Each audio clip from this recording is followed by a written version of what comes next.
Just avoid photo opportunities, I kept telling myself.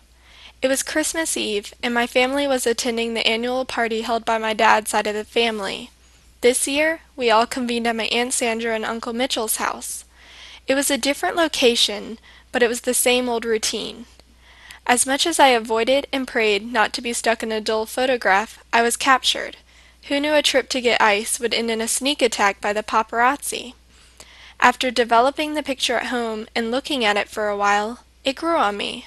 Although it was not an accurate depiction of my evening, it felt like evidence of my family's love.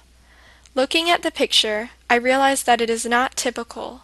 We are not all artificially smiling, not standing in front of a surreal backdrop, and not wearing matching outfits. My dad is not even looking at the camera.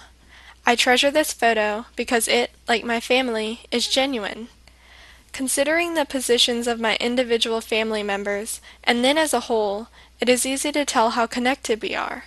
My brother, Kyle, is leaning into me as if to protect me. By standing in the back, my dad is showing that he is the man of the family, the backbone.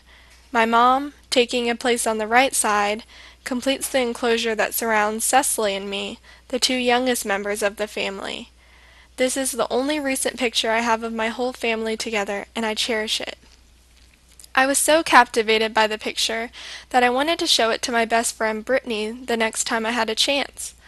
Sitting on her couch, we talked about how our winter breaks have been and all of the other usual recapping on life.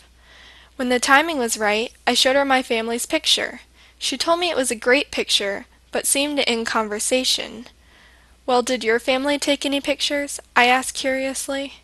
"No, we did not," was all she replied. I left Brittany's house puzzled. Why is she blocking me out? I kept asking myself. The following weeks at school did not get any better. Brittany seemed to drift farther and farther away. Finally, I confronted her. "What is the matter with you lately? Is everything okay?" She immediately became defensive, and I could see her pulling into her shell as if to avoid me and life, as if we were too much of a burden to acknowledge. I let her pull away, figuring that the best thing was to let her come to me when she was ready to talk. A couple of days later, Brittany invited me over. When I arrived, she was broken down into tears.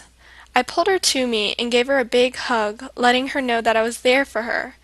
She went on and on about betrayal and trust, and what I found out was that she was hiding her parents' upcoming divorce.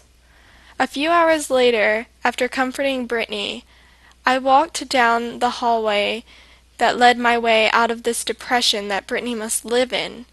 But while I was walking, I noticed a picture on the wall.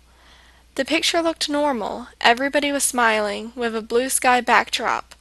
But there was a certain coldness about it.